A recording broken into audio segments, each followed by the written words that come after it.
episódio anterior, nós falávamos sobre a importância de termos a visão espiritual correta, uma visão limpa, uma visão clara das verdades que Deus nos revela e que esta visão seja uma visão espiritual aberta, de forma que possa criar na minha mente uma realidade que será entesourada e guardada no meu coração e que confessarei com a minha boca para que ela se materialize como uma verdade.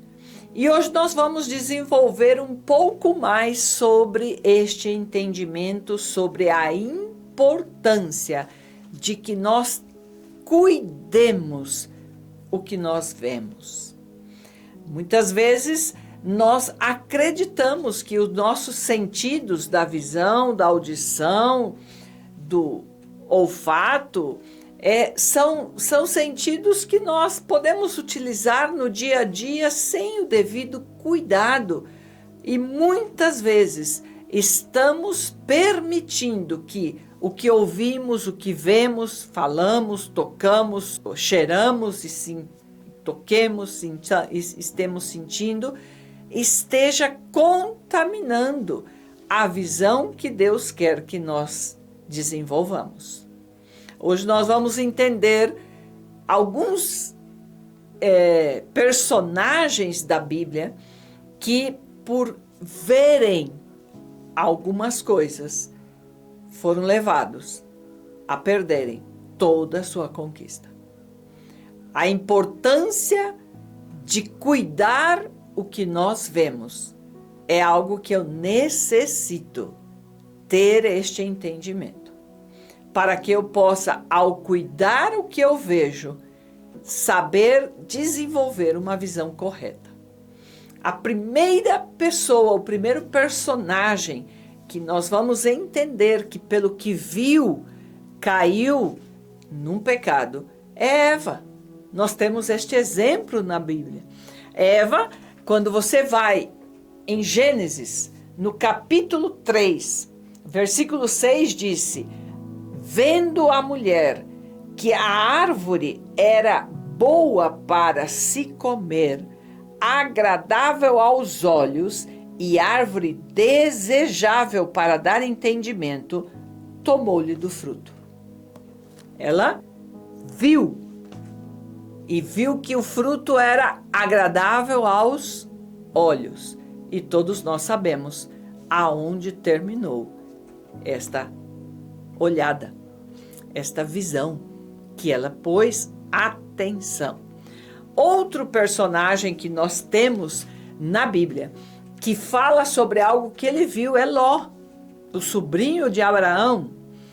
Disse que eles chegaram a ter uma quantidade de gado que os pastores dos dois discutiam, porque não tinham espaço suficiente, não tinham comida, não tinham água suficiente para os rebanhos.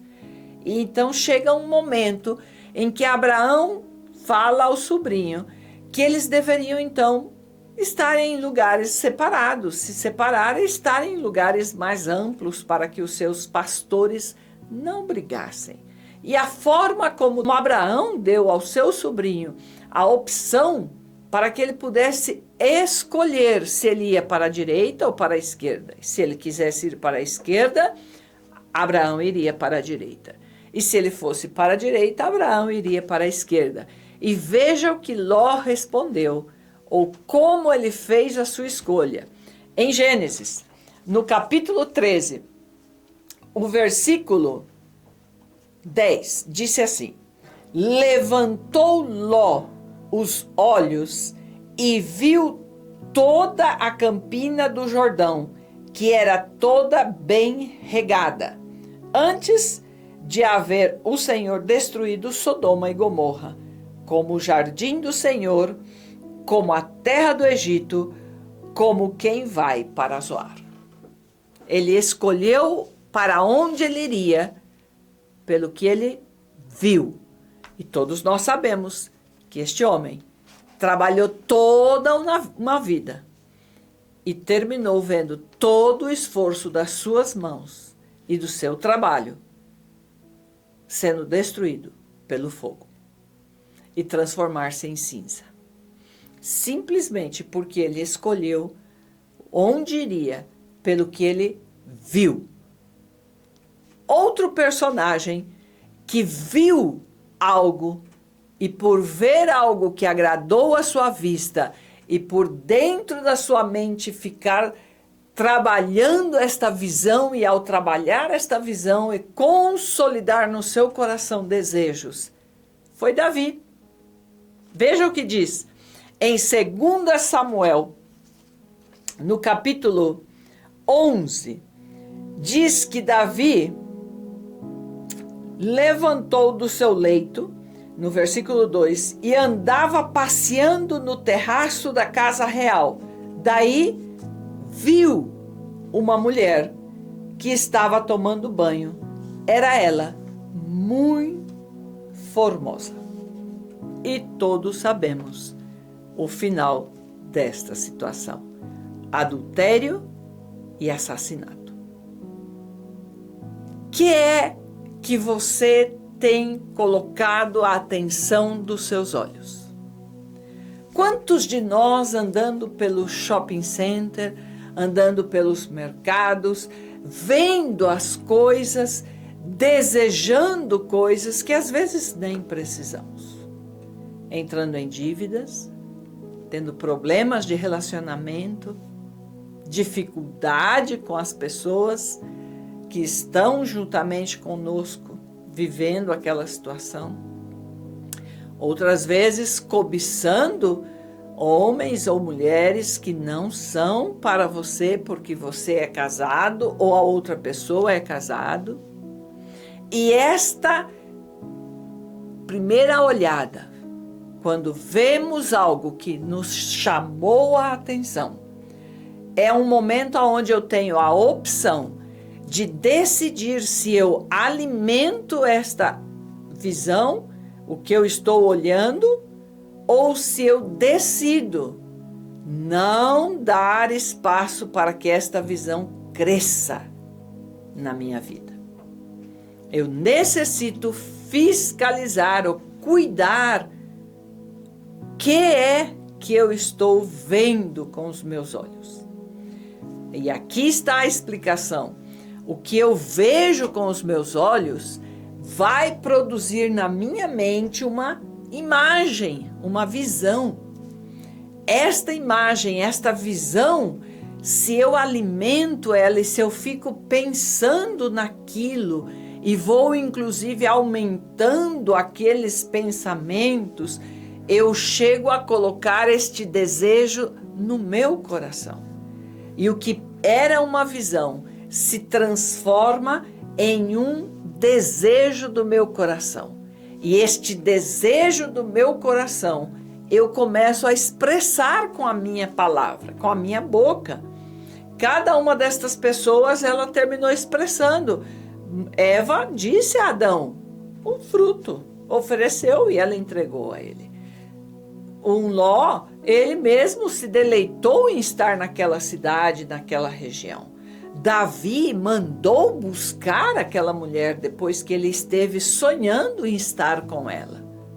E nós, muitas vezes, pensamos em algumas coisas e começamos a confessar com a nossa boca, porque já é um desejo do nosso coração, pelo que nós vimos com os nossos olhos, e que se transformou em uma imagem na nossa mente, e que agora é um desejo do nosso coração.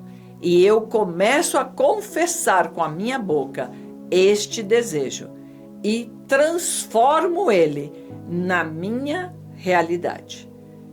Isto é o que nós estamos entendendo. E agora entendemos o quadro, que muitas vezes o que eu estou vendo, a visão que eu estou vendo, infelizmente não é a visão do que Deus falou para mim, o que Deus me disse que é a promessa que Ele tem para mim, que eu deveria criar esta imagem na minha mente e que esta imagem fosse algo que estivesse como um desejo do meu coração e que isto eu confessasse com a minha boca. Qual é ou o que é que você tem olhado? Qual é a visão que você tem alimentado e qual imagem você tem permitido que esteja na sua mente para se transformar no desejo do seu coração? E que você começou a declarar com a sua boca que é o que você vai querer para poder trabalhar por isto. A nossa missão, ela será através da nossa visão. A visão que eu alimentar e que esteja como desejo do meu coração será a missão que eu cumprirei com a minha vida. E Deus já nos deixou encarregada uma missão: pregar as boas novas do Evangelho. Mas para isso eu preciso estar com a minha visão limpa, restaurada e em linha e alinhada com as promessas que eu ouvi dele, sabendo que aquilo é a verdade, que aquilo se cumprirá. E ao ter esta visão, nós formaremos uma imagem correta, uma visão espiritual correta da bênção que ele quer que eu tenha, que se transformará no desejo do meu coração. E eu confessarei isto com fé, estabelecendo o reino de Deus aonde quer que eu esteja. Que esta semana seja uma semana para nós colocarmos um cuidador, um guarda na nossa visão, para que entendamos e possamos limpar todas as imagens que não devem estar aí, todas as coisas que nós estamos vendo que não são do Senhor, que eu possa ter este cuidado e possa estar buscando a visão correta, que trará para o meu coração um desejo correto e para a minha boca uma confissão correta. Que Deus te abençoe, em nome de Jesus, nome que é sobre todo nome. Amém.